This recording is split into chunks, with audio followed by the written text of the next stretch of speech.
Officer Christopher Manney put out a statement about his firing. Lacey Crisp is here with that part of the story. Lacey.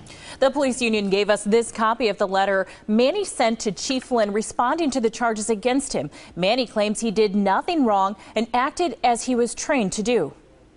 In a letter to Manney, the department explained he violated two policies relating to pat-down searches and disturbance resolution. In a letter to the chief, Manney wrote, "I am quite shocked that I was charged with this alleged violation, as my pat-down of Hamilton was completely reasonable, responsible, and common sense based on the circumstances. I certainly had reasonable fear that Hamilton was possibly armed and posed a threat to my safety. These fears later came to fruition when Hamilton showed his intentions and attempted to kill me, a uniformed police officer, in broad daylight." Manney explained he saw bulges in Dontre Hamilton's clothing and thought it may be a weapon. "I would say that any officer that didn't conduct a pat-down search of Hamilton in these exact circumstances would be acting irresponsibly as it relates to their own safety."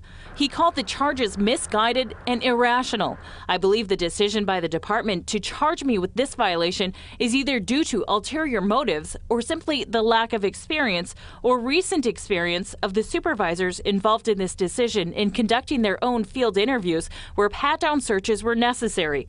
He argued the two charges contradict themselves. On one hand, the department states that Hamilton posed no threat. On the other, the department states that he was too much of a threat to even approach.